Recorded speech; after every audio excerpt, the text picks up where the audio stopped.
Hello, my name is Maria. I'm a mom, I'm a wife, I am an employee, I am an artist, and I'm also a medically complex person. Just like you guys, I doom scroll at night on my phone before I go to bed, and I've started watching quite a few people that are also medically complex and just watch them talk about life while they go about and do their meds and just kind of show what it looks like to be a medically complex person. And by watching that, it always makes me feel a little less alone in the world of normal people. um it's good to know that you're not alone, even though you hate to see people suffer. So I'm also a person that has journaled my entire life. Like, I have an entire Rubbermaid tote full of journals from like age 13 on. And I thought, well, heck, why don't I try out like this kind of online, on the internet kind of journaling you do for videos? So this will be my first one. I am Maria. I'm a mom. I'm a wife. I'm a friend. I'm an artist. I'm a woman. And I'm a medically complex person. I don't know what you guys want to hear, so I'll just start with kind of telling you my story. And then if this works and people do want to watch me, then I can figure out something else to talk about. Like, talk about the day, talk about the world's current state, talk about, just about anything. Because let's be honest, life is hard for everybody, and it's a little bit easier when you see other people go through the same struggles as you. So here we go. My main diagnosis is gastroparesis. I say main because it's a very complex, I'm a complex, medically complex person. Not to make things even more hard for me, I ate a hot dog at the stadium when I was a little kid, and it was contaminated, extremely contaminated, so bad so that I developed a flesh-eating E. coli poisoning. It basically liquefied and killed off all the tissue of my digestive tract. I shouldn't say all, most of it, from mouth to tush. And so my entire digestive tract was just basically scar tissue. That happened when I was like 12 years old. And I didn't have surgery until 2018 is when I finally did the radical surgery of getting my stomach removed. It was called a subtotal gastrectomy. I had 93% of my stomach removed and 7% left, in hopes that they could bypass the damaged area and regain some kind of function in what was left. They left a couple stomach acid pumps, but they didn't do, well, it's hard because when you heal, things move, and new problems can arise as things scar. I am a person that tends to keloid, which just means I don't scar well, I don't heal well, because why not, right?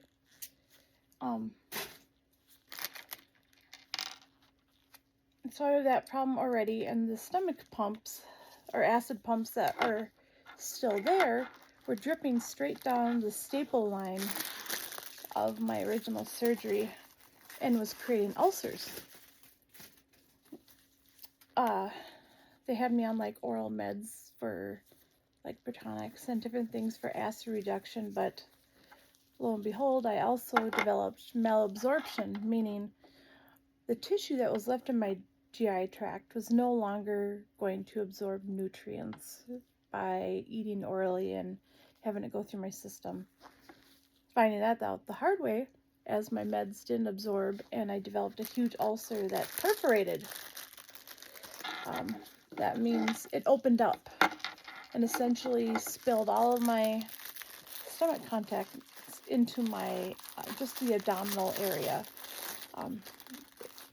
If you didn't know, stomach acid is super potent. Like, it'll burn through rubber. It'll burn through metal. It's one of the strongest acids that's out there. And so you can imagine what it would do if it spills into the abdominal cavity. I had burns throughout my areas there. Luckily, I made it through that surgery as well. If you want to keep track, that's like 3 lives gone.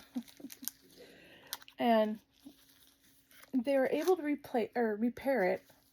And what's really cool is they took like pieces of fat from elsewhere and made patches, kind of like a organic or like a biological band-aid, so to speak.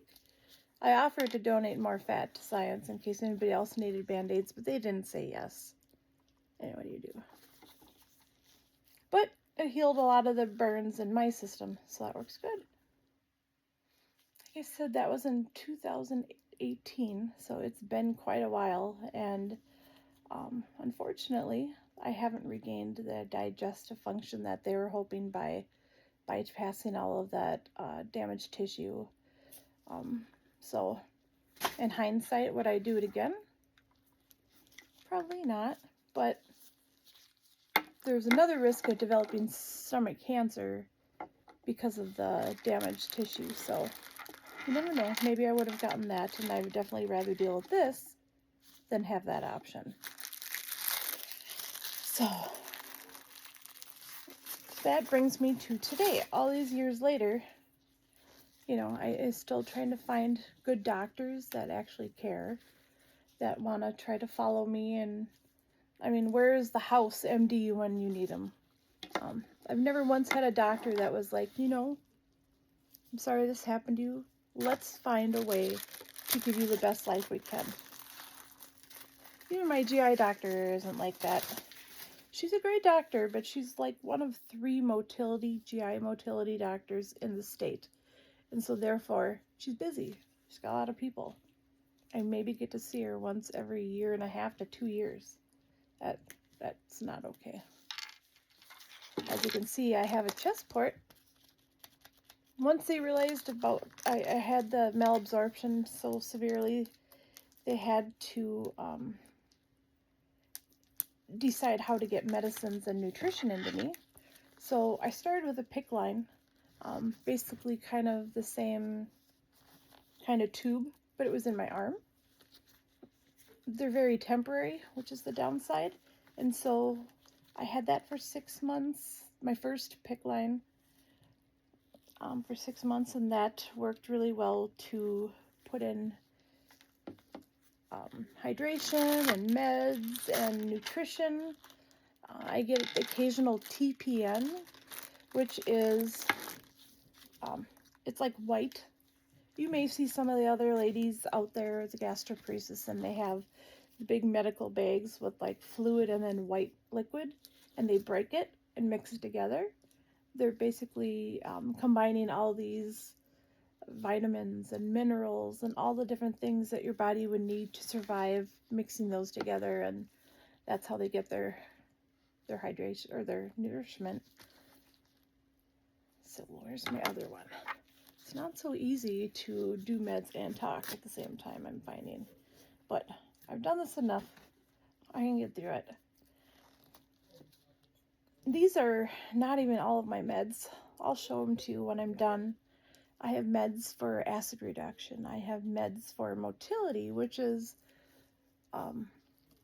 so from your digestive system, you have muscles that contract, that move the food and whatever you eat along, keeping it going and through the intestines and then out the other side. Gastroparesis means essentially paralyzed stomach. That's what the word means, but most of the time gastroparesis also includes like intestines, the entire digestive tract. So you can have a lot of areas that aren't functioning, that are beyond stomach. Like I don't even have a stomach anymore, but technically I still have gastroparesis. Go figure. Depends who you ask. Some people, they're the snobs, the gastroparesis snobs. Believe me, they're in every group of people. You find a snob.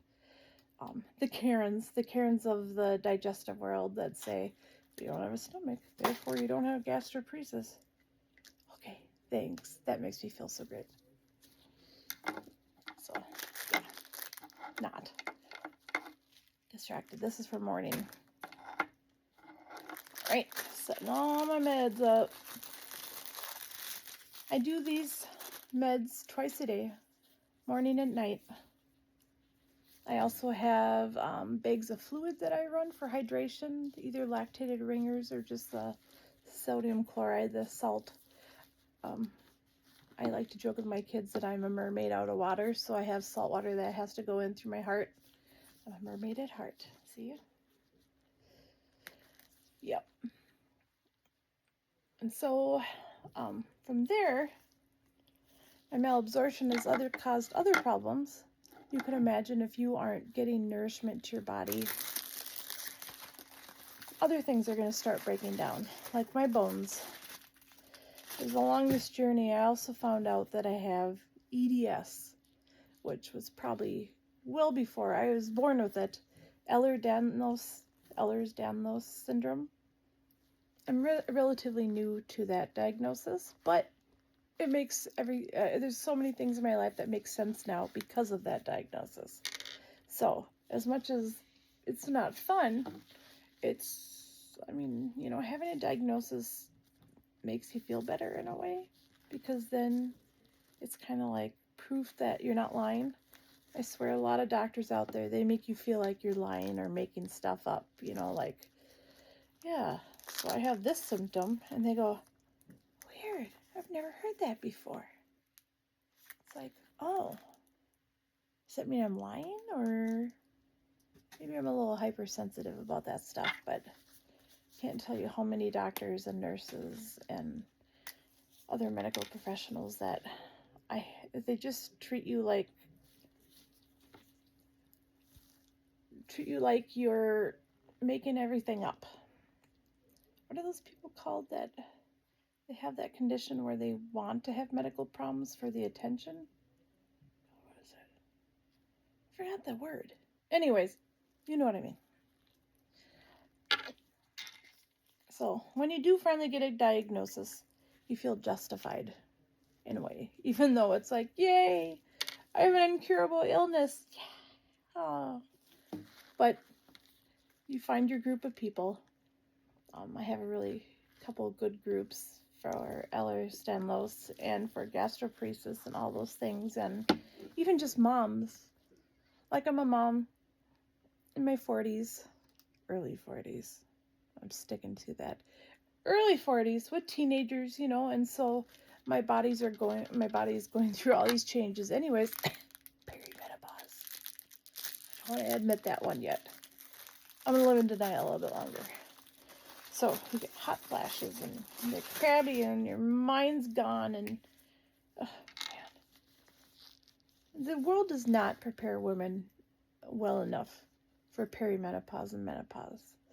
There's so much out there for women about puberty and the woman's body, and it's celebrated.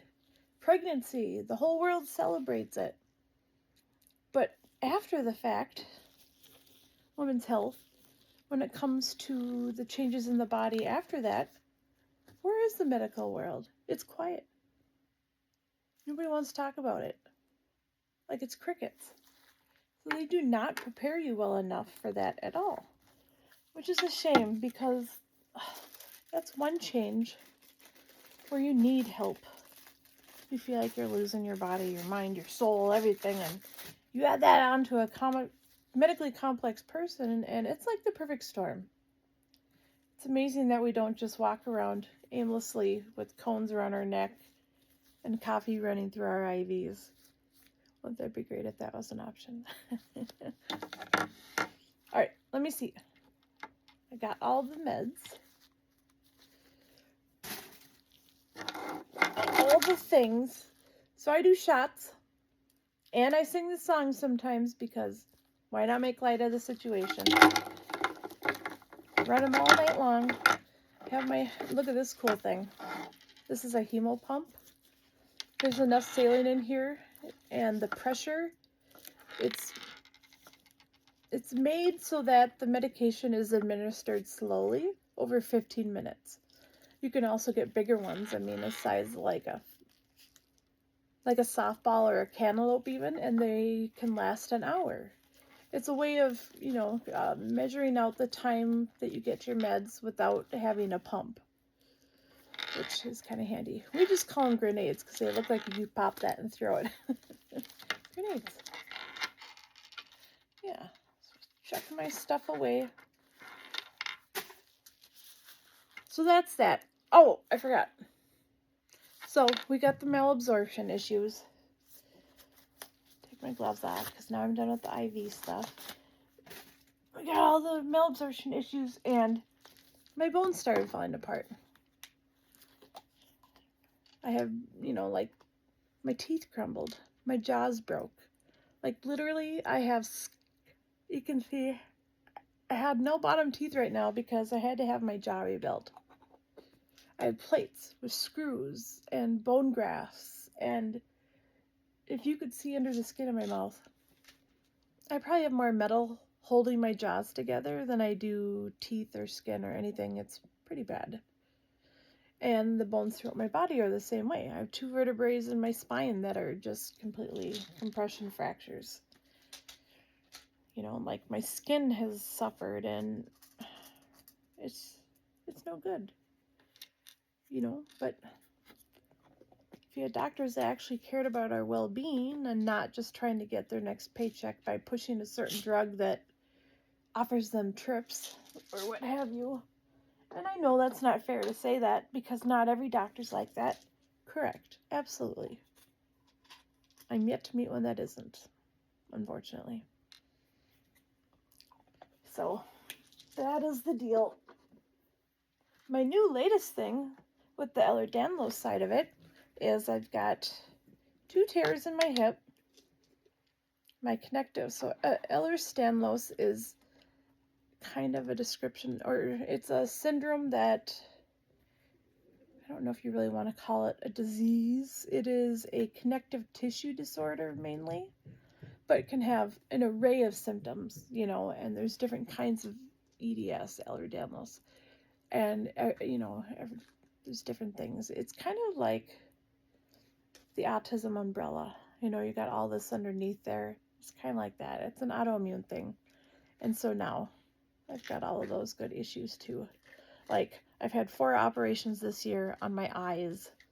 All the random body parts that break on me. Like my stomach and all the things.